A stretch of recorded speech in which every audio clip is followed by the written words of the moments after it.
Minister K Shanmugam.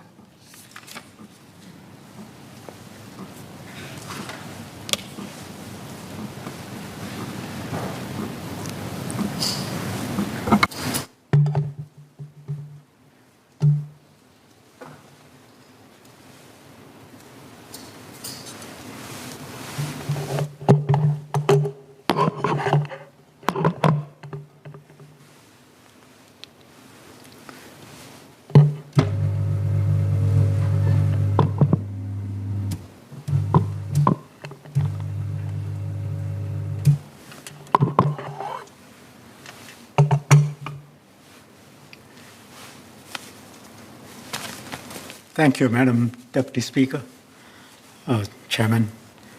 I thank the honourable members for their comments.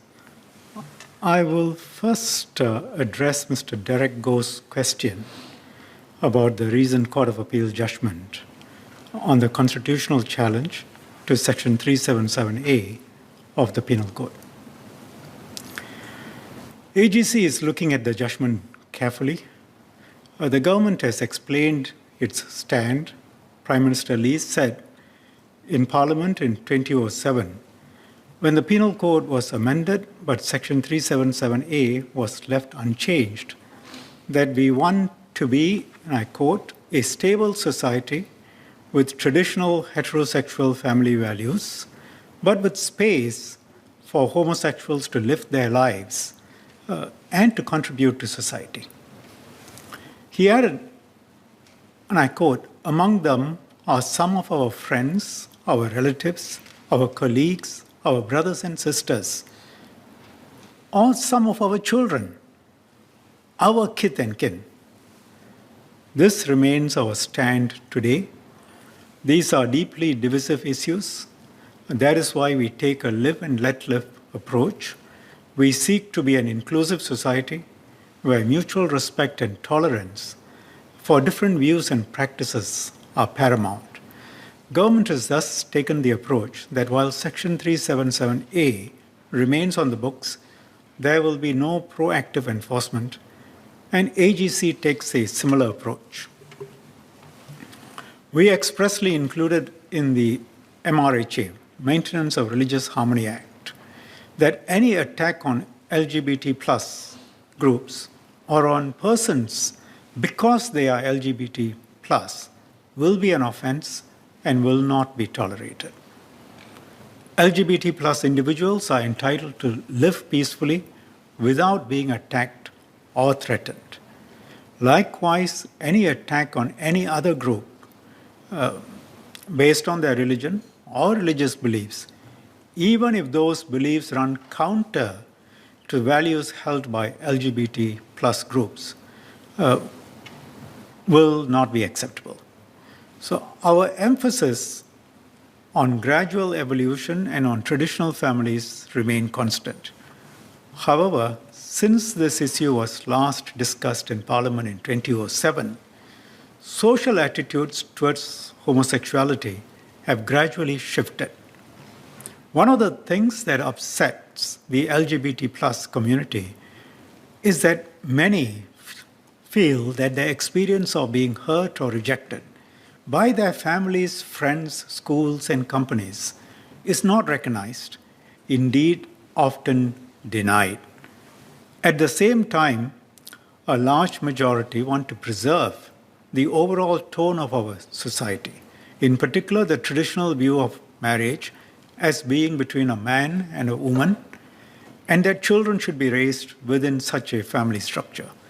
Their concern is not Section 377A per se, but the broader issues of marriage and family. Many amongst this group also support decriminalizing homosexual sex between men. Both these viewpoints are valid and important. Policies need to evolve to keep abreast of such changes in views. And legislation needs to evolve to support updated policies. The government is considering the best way forward. We must respect the different viewpoints, consider them carefully, talk to the different groups, and if and when we decide to move, we will do so in a way that continues to balance between these different viewpoints and avoids causing a sudden destabilizing change in social norms and public expectations.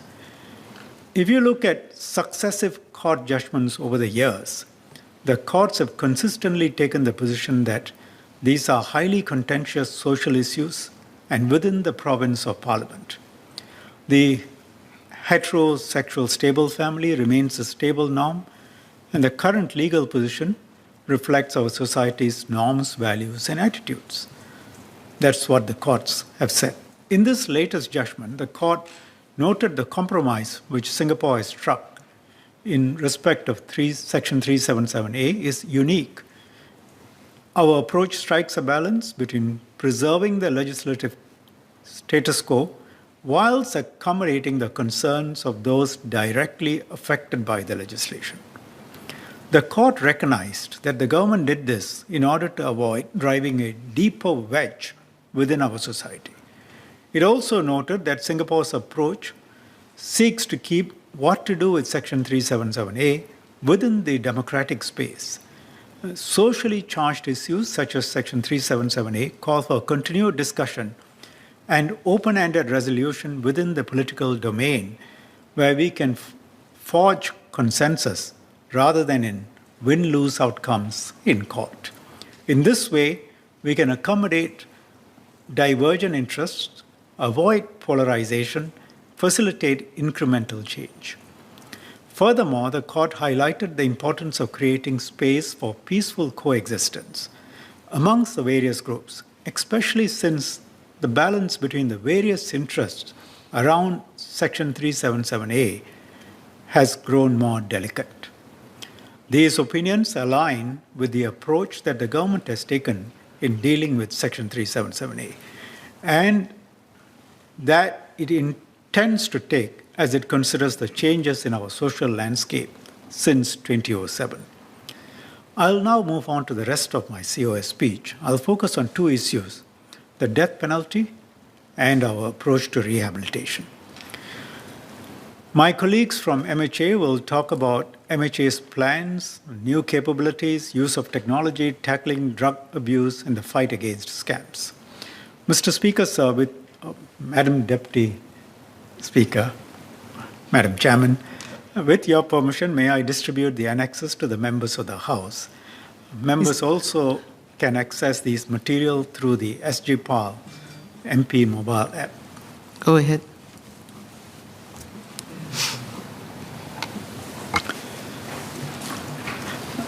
Now, criminal justice systems have various objectives.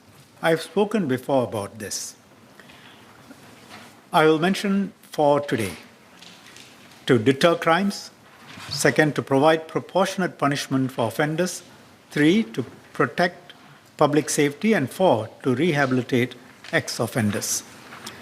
How our government balances these objectives depends on a country's needs and values.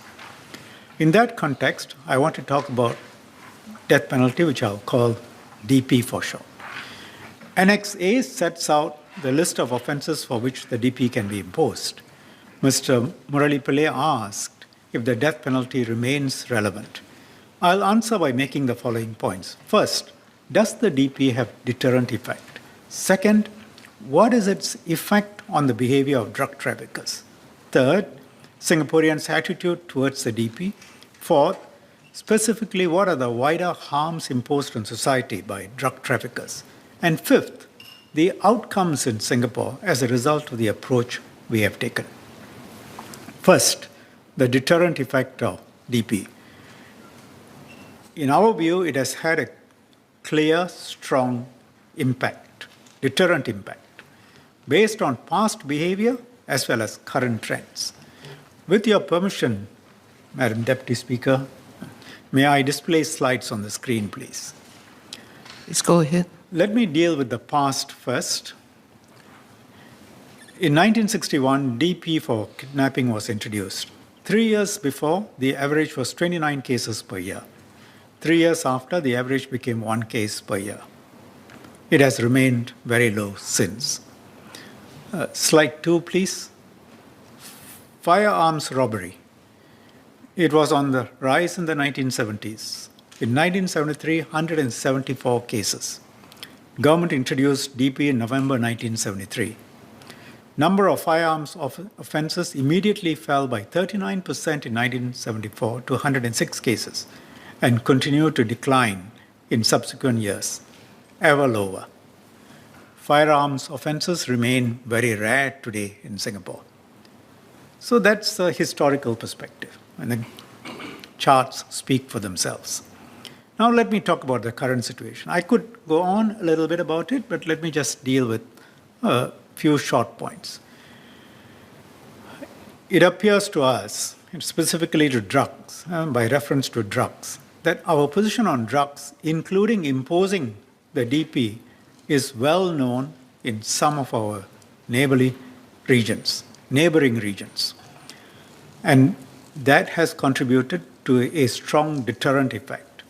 MHA specifically commissioned a study on persons from parts of the region outside Singapore. These are places from where most of our arrested drug traffickers have come from in recent years. We wanted to get a sense of what people in these places knew and thought. And this is what we found. 82% of respondents believed that DP makes people not to want to commit serious crimes in Singapore. These are not Singaporeans. These are people in the region. 69% believed that the DP is more effective in discouraging people from committing serious crimes compared to life imprisonment. 69%. There are many around the world, some in Singapore, who say, well, why don't you replace it with life imprisonment? 69% in the region believe that the DP is more effective in discouraging people from committing serious crimes compared to life imprisonment. 83% believed that the DP makes people not to want to traffic substantial amount of drugs into Singapore. 83%. I emphasize this.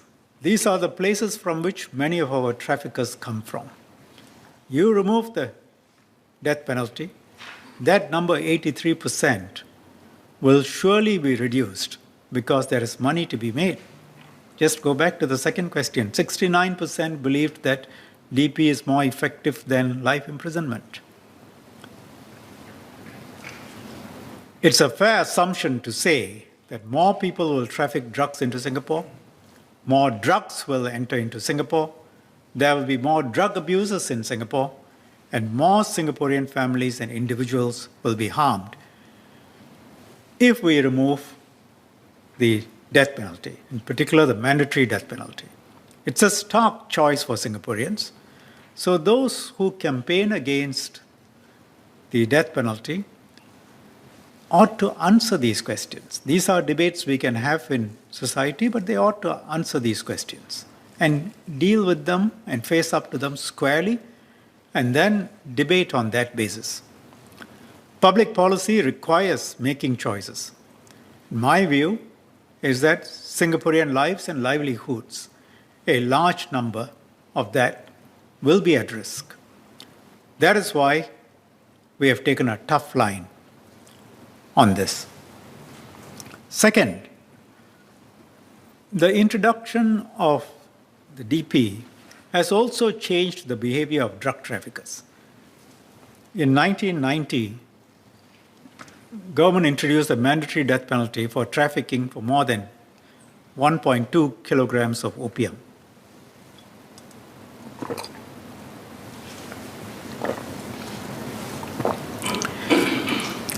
Comparing the 4 years before and after, there was a 66% reduction in the average net weight trafficked.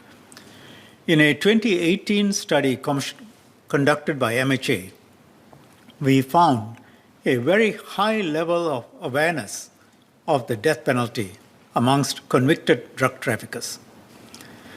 This had influenced their drug trafficking behavior.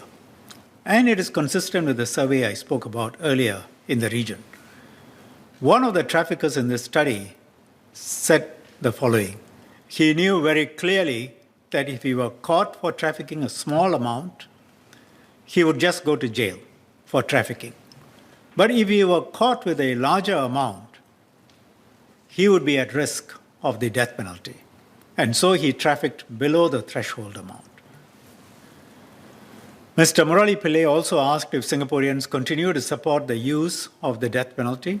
That's my third point. Majority of Singapore residents support the use of the death penalty and agree that the DP deters serious crimes. 2019, our MHA survey showed very strong support for the DP. We conducted a follow-up survey in 2021 with a segment specifically on mandatory death penalty. The results are still being analyzed, so my statements on that are preliminary. On the question as to whether the MDP is appropriate, 81% said it was appropriate for intentional murder. 71% said it was appropriate for firearm offenses. 66% said that it was appropriate for drug trafficking. And more than 80% also believed that the DP had deterred the commission of these offenses in Singapore. But it's not just a question of survey results, whether more people agree or less people agree. If as policymakers, having studied the issues and the facts, we believe this is the right thing to do, then it's our duty, both mine and members, if you are convinced, to try and persuade people on what is the right course of action. In the end, we also have to lead by persuading, explaining, and if we are wrong, then the counter-arguments prevail. I'll now move to my fourth point on the wider harm of drugs and why we take a firm stance. Mr. Vikram Nair and Mr. Raj Joshua Thomas asked how Singapore compared with countries that did not have DP for drug offenses. Well, let me answer it in a broader way. Let's take a look at other cities around the world, some of which have taken a softer stance on drugs. And some are going or have already gone down the path of legalization. See the examples from the US and UK in Annex B1 and Annex B2. A CDC report estimates that more than 100,000 drug overdose deaths in the US took place in the one-year period ending April 2021. In Delaware, one of the places most affected by drug abuse in the US, more than 2,300 people have died of drug overdoses since 2016.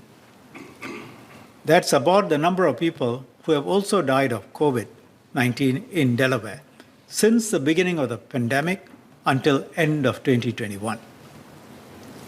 In Baltimore, spending on drugs is estimated at an incredible US $163 million, with over 19,000 heroin users.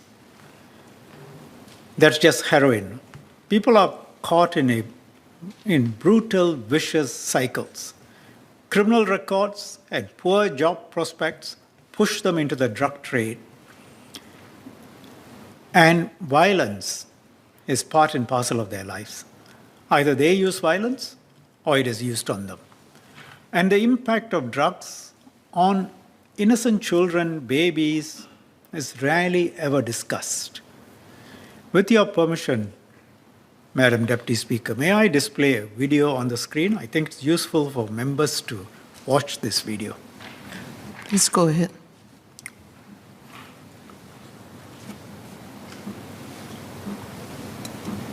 The number of babies born in withdrawal, a dependency inherited from a mother battling addiction, has risen fivefold in the last last dozen years. In 2013 alone, more than 27,000 babies were born addicted to opioids like heroin or prescription painkillers. But what happens after these babies endure the excruciating withdrawal process?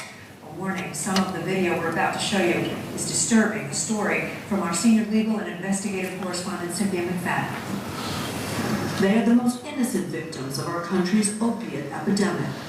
It's hard to watch, but for too long we have looked away.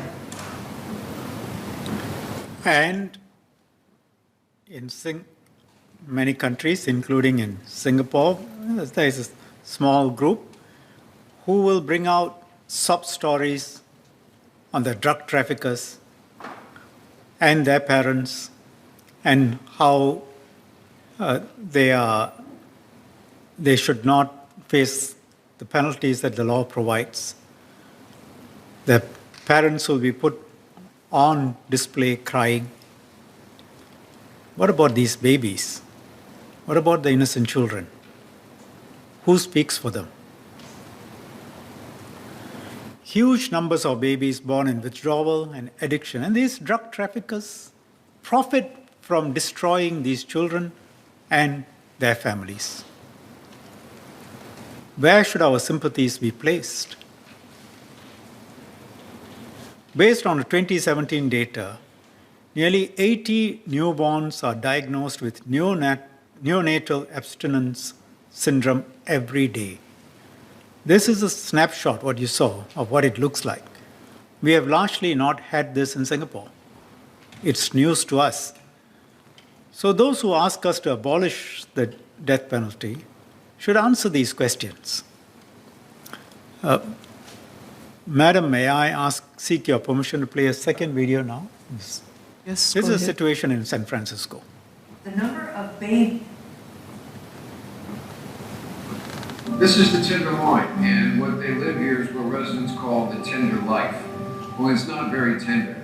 It's anything but tender. It's sleeping on the streets. It's hard drug use. It's mental illness. And you put it all together, and you add in something in the last couple of years called fentanyl, and you've taken what was a sad mix and made it absolutely toxic and dangerous. How does it work? I think for a lot of people it's shocking. You have open drug dealing, you have clearly kind of street gangs positioned at every corner, you have people shooting up in the middle of the street.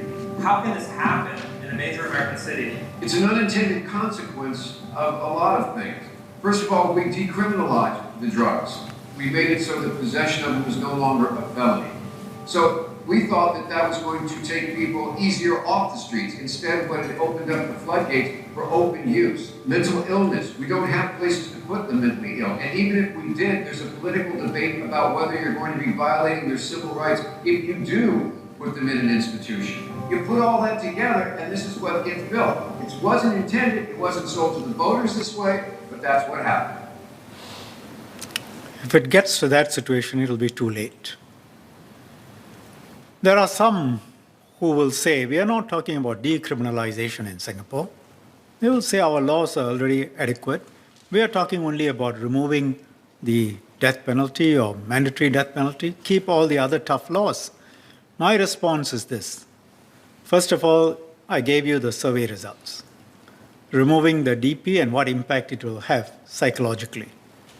Second, we have never said that the DP or MDP alone is sufficient. It is, however, a key part of our system and approach to deal with drug trafficking. You need many different things to keep Singapore relatively free of drugs. Good intelligence, strong enforcement, stiff punishments, rehabilitation for offenders, and deterrence. And you heard earlier what people in the region say, what convicted drug traffickers say about the DP being a very strong deterrent. So I'm telling members, we have to think carefully about this before removing any part of this framework or going soft. And those who advise for removal often compare us with countries that have already lost the drug war. And I'm not sure if they understand the consequences or choose not to understand them, because the consequences are plain for everyone to see. It's not rocket science.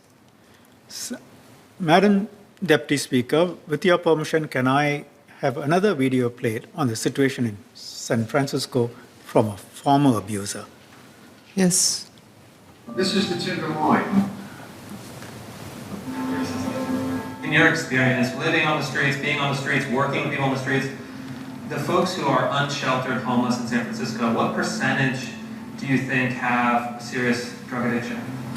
This is, again, just empirical evidence based on me being homeless, 85%. 85%. What does that lifestyle look like? I mean, you have people that have an addiction, they're feeding that addiction with kind of petty crime or hustle, and describe how that economy works. It's an exhausting lifestyle, and it's exhausting because you're hustling all the time, and you're always, whatever you do, your primary goal is to maintain your drug addiction, right? So you have people that go out and boost and steal, shoplift. You have people that hold drugs for the dealers. You have people that break into cars. You have a lot of criminal activity that goes around to help supplement whatever services they're already receiving. At the end of our interview, Tom showed me the spot he would sleep on a piece of cardboard and smoke fentanyl. After a half dozen arrests and the threat of a long prison term, Tom finally accepted an offer to go into rehab. He says the police saved his life. If they hadn't created some accountability, he would be dead or in prison. In the 1990s, CNB arrested about 6,000 abusers per year. Now it arrests about 3,000 to 3,500 per year. It hasn't become less effective. It's just that we have managed to reduce the number of people who engage in drug abuse. It's a large number of people, potential abusers, whose lives have been saved. And it's not just them. You consider their families. So many more have been saved. And crime has been kept low in Singapore because the drug abuse situation has been kept low. Singapore does well in measures on safe cities, such as the Gallup survey and the Safe Cities Index. But if we change the laws, we cannot expect crime to remain low. The drug problem has also contributed to the homelessness situation in many major US cities. The tents that were in Skid Row in LA now covers many blocks. And this is what it looks like. Madam Deputy Speaker, can I have your permission? Mr. Speaker, sir, Chairman, can I have your permission to Please do. play video 3, please? When you walk around here, it really feels like you're on a different planet. Hygiene is a really big problem here in Skid Row. They don't have to only worry about COVID, they also have to worry about tuberculosis outbreaks, hepatitis, or typhus. Some of those places are rats infested. And look at the people. They just sit down on the street right here. Some of them just put a mattress down and sleep in the middle of the way.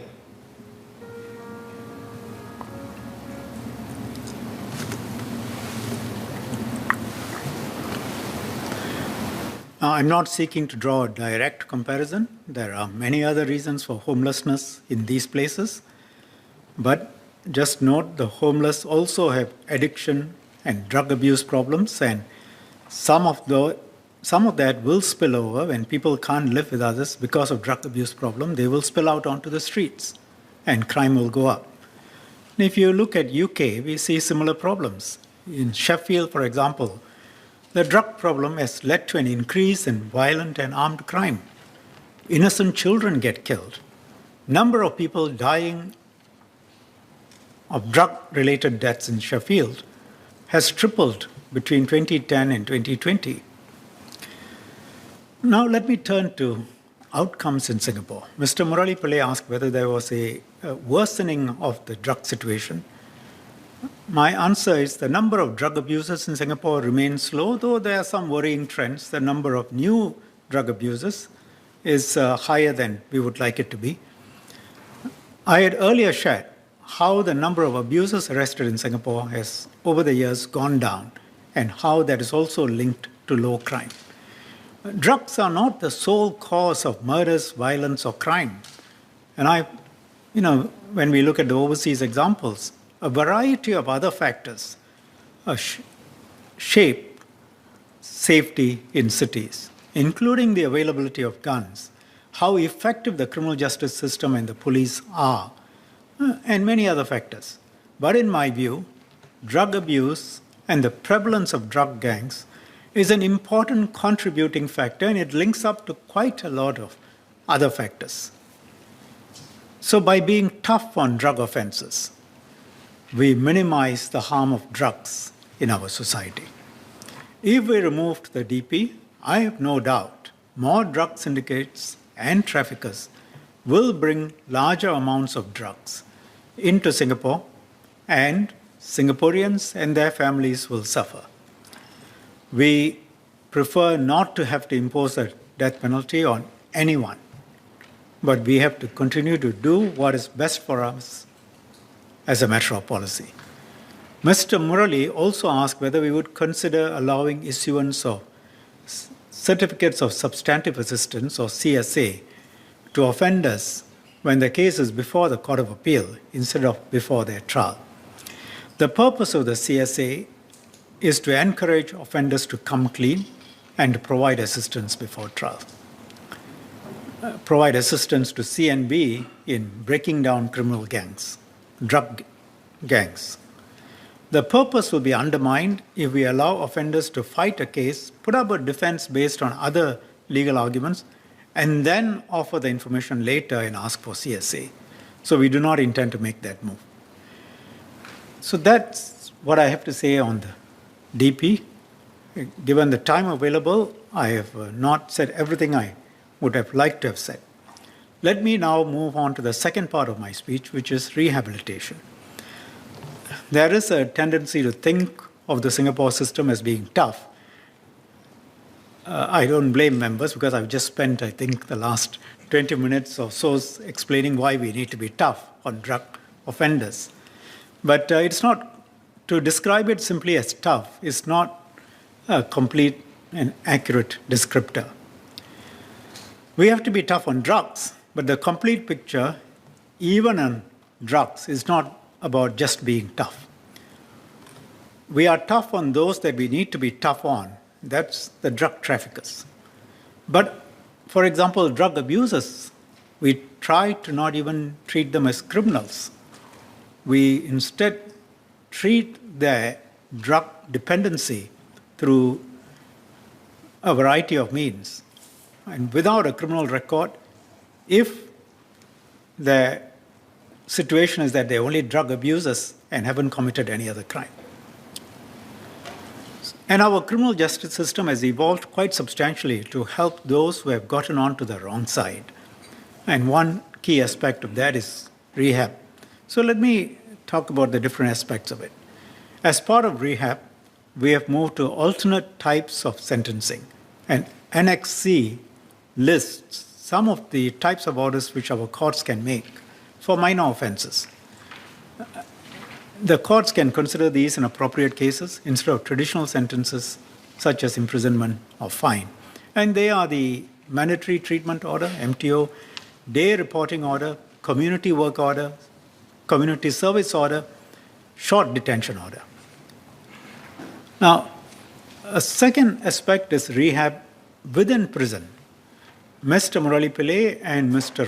Joshua Thomas asked about our efforts to improve the employability of inmates and our work with the community in bringing down recidivism rates. Our 2-year recidivism rate is the lowest it has been, 20% for the most recent release cohort. And it is one of the lowest for comparable cities around the world. But there is more to be done. The 5-year recidivism rate for the 2016 release cohort is higher at 41%. It has gone down a little bit over the years, but we want to try and bring it down further. And there are some factors that can lead to a successful reintegration in the long term. These include stable employment, positive pro-social networks, personal motivation to seek help and contribute to society. When inmates are admitted to prison, they have their risks and needs identified and undergo appropriate programs to address them. There are 4 broad areas. 1, psychology-based correctional programs. 2, family programs. 3, skills training and employment assistance. And 4, community corrections. Under psychology-based correctional programs, correctional rehab specialists and psychologists do intervention programs for inmates. Inmates may have rehab needs, including, relating to substance abuse, antisocial attitudes, interpersonal violence, sexual violence, other mental health needs. So our experts will look at these issues. The second aspect is working with the family. Strong family support is essential in the rehab and reintegration journey. Prisons conducts programs, social skills training program and family reintegration program, they call it FRP. The aim is to help the inmates link up, bond with their family, strengthen the bonds, family, loved ones. Prisons also works with community partners. For example, Center for Fathering, Salvation Army, New Life Stories, to facilitate family bonding programs for inmates and their children. Some families may also face difficulties during the inmate's incarceration. Prisons proactively refers families of inmates who require assistance to family service centers. In the broader community, grassroots volunteers are roped in to support families impacted by incarceration. Today, there are over 1,200 grassroots volunteers under the Yellow Ribbon Community Project, involving all 93 divisions across Singapore. And third is the skills training and employment assistance. This is a key focus. Having a stable job upon release reduces the risk of re-offending. Mr. Mark Che asked about the success of the Train and Place and Grow initiative. The Tap and Grow initiative works on equipping inmates with skills to secure and sustain jobs. And he also asked if there are plans to expand this initiative. The prison school deals with inmates. They can go for academic programs while in prison. Programs range from GCE to diploma and degree programs. And last year, Prisons and Yellow Ribbon Singapore, YRSG, worked with ITE to introduce the Night Tech in Services, Business Services program. First batch of 29 graduated in February this year. Under the Tap and Grow initiative, training academies in prison have been set up. They are in partnership with the media, the precision engineering sector, and the logistics sectors. Inmates will be offered jobs by the partner employers upon release. 28 inmates completed the training and graduated with diplomas in media courses. Some of them have since been released and they are working in media-related jobs. Others are waiting for job interviews. There were 30 inmates from the first batch of training programs for precision engineering and logistics, and about 650 inmates will benefit from Tap and Grow initiative in these 3 sectors every year. This year, YRSG does aim to make the initiative bigger and go into the food and services sector, or food services sector. YRSG has developed also a digital literacy master plan for inmates to gain basic digital skills in prison so that they are better prepared for the job market upon release.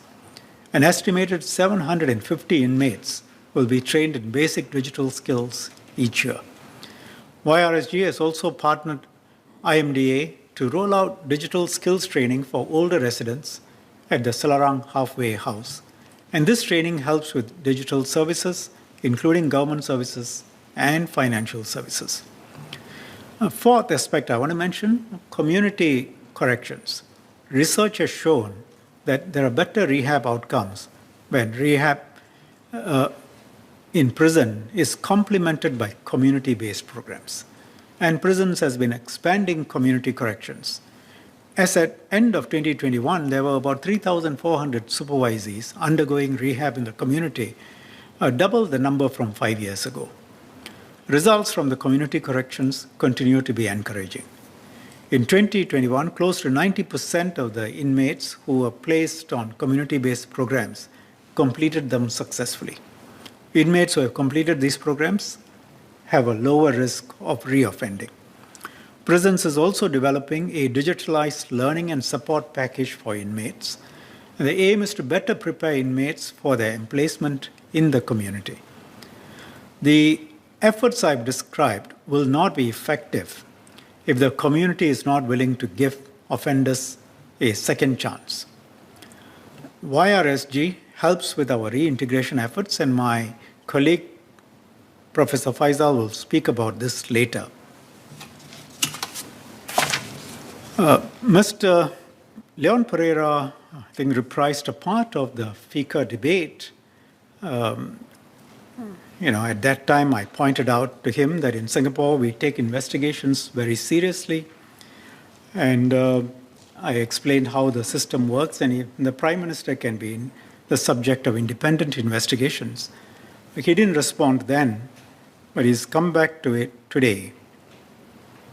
Now, what is our structure? If there is wrongdoing by anyone, whether a minister or civil servant or private sector person, there will be investigations. Very few people doubt that. And over the years, we added on the checks. This government has added on checks on itself, which are very rare elsewhere.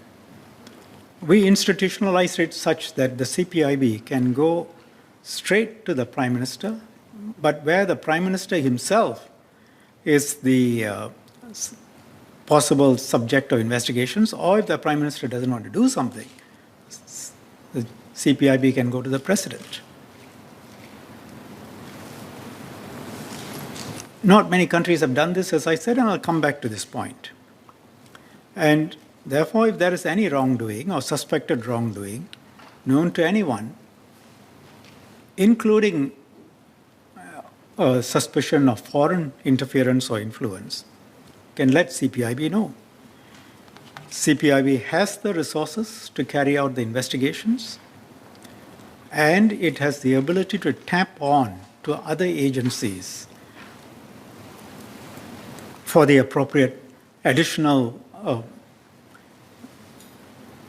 help or work that needs to be done.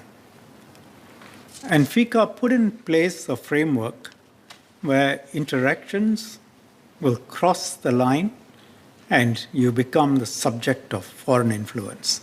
So there's a legal basis to act.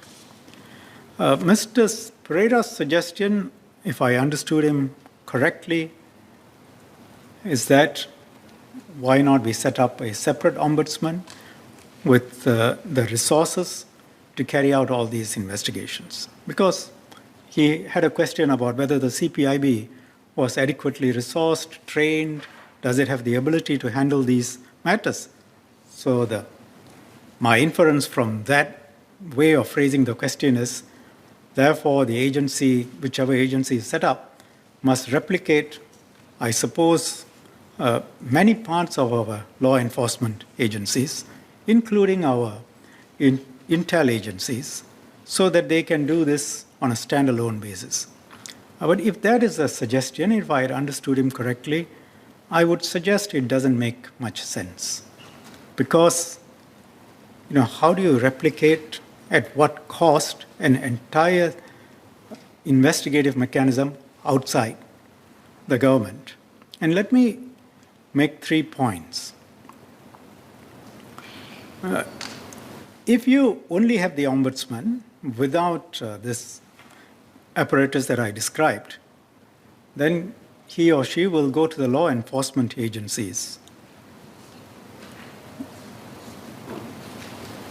Now, here, in such a situation, the law enforcement agencies can go to the President. That's a check. There's an independent person who can give the directions and who can authorize.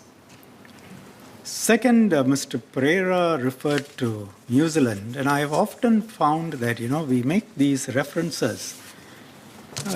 They sound sexy, but then when you actually look at what's happening, I find that the debates get very academic without any grounding in reality, without perhaps either understanding or acknowledging what really happens in Singapore, what is our situation, how well we have managed to handle and keep corruption low and official wrongdoing low, and how other countries are in this context.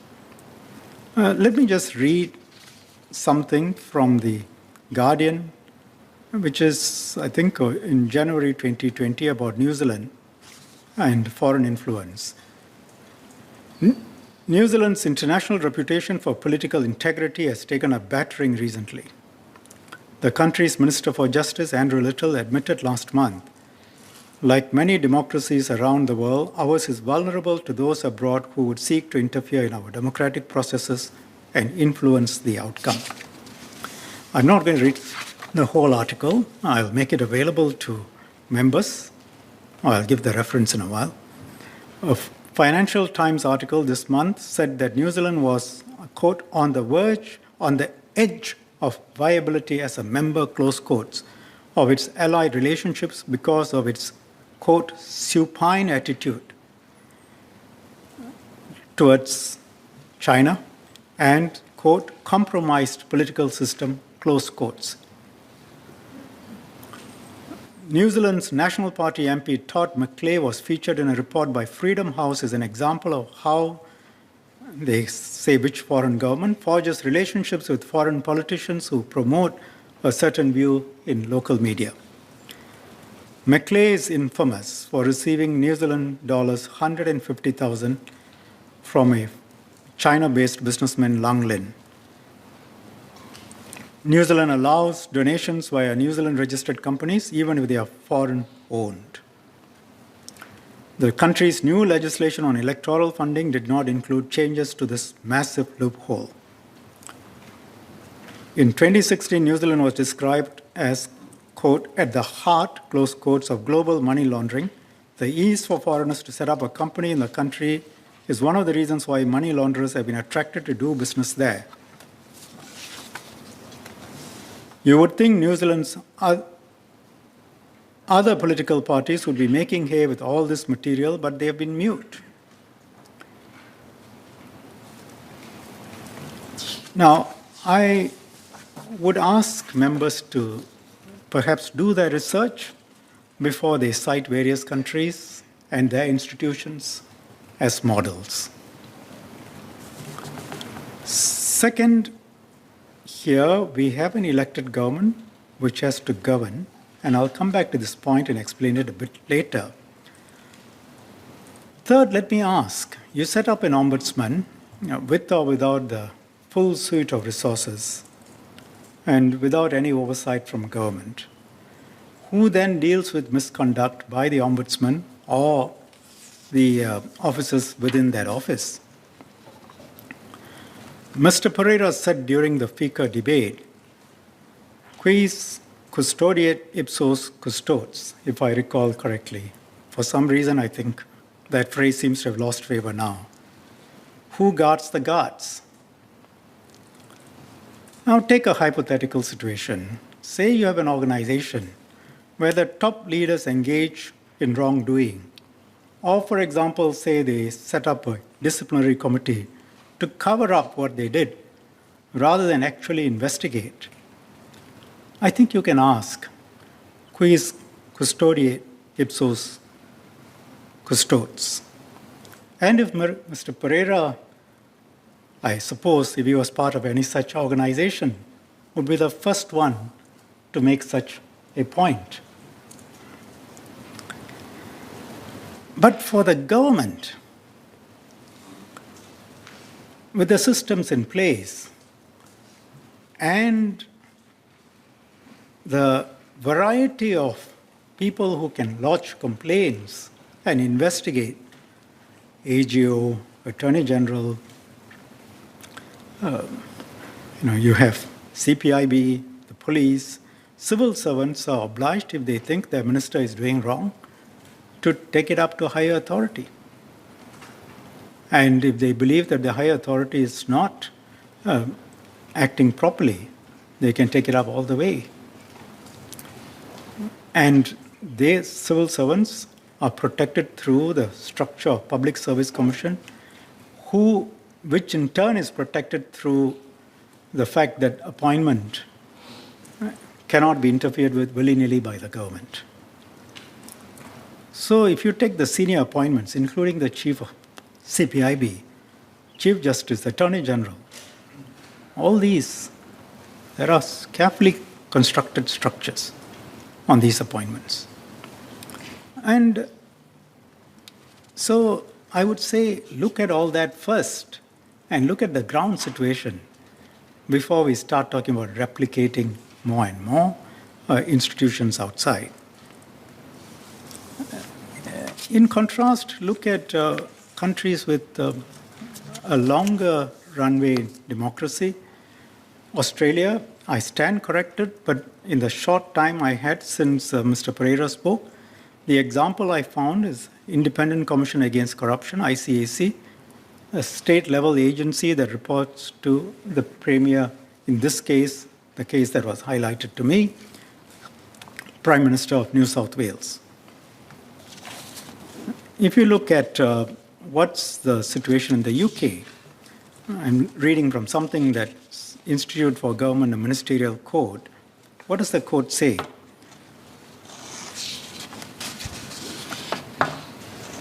All of the courts, meaning the courts for Wales, Scotland, and UK,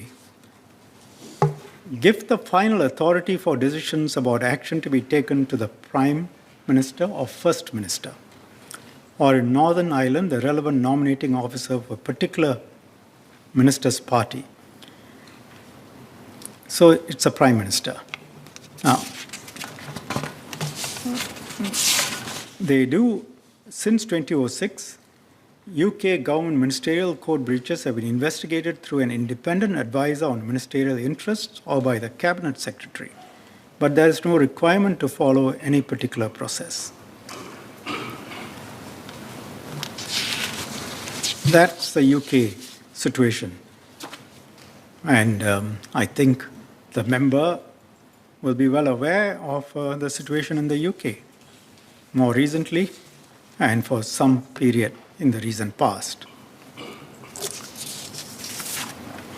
Here a second question on caning and whether there was a requirement for those who have been caned to thank the officers after the caning. There is no such requirement.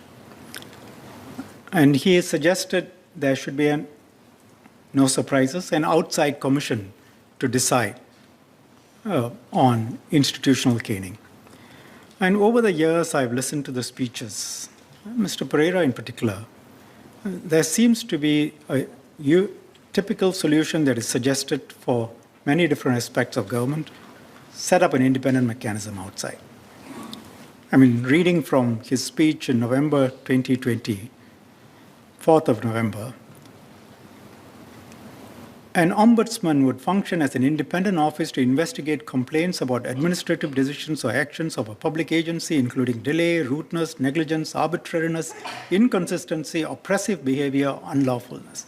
Every aspect of government, anyone who is unhappy, go to an ombudsman. You've got to then set up an entire huge structure at the taxpayer's expense to investigate this. Rather than having a proper legal process, including a complaint system, independent investigation set up, say, by the police with some outside people sitting on it, or judicial review.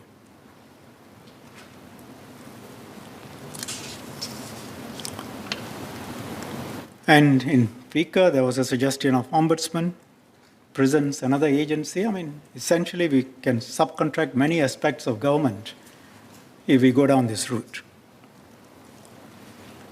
And you won't solve the problems because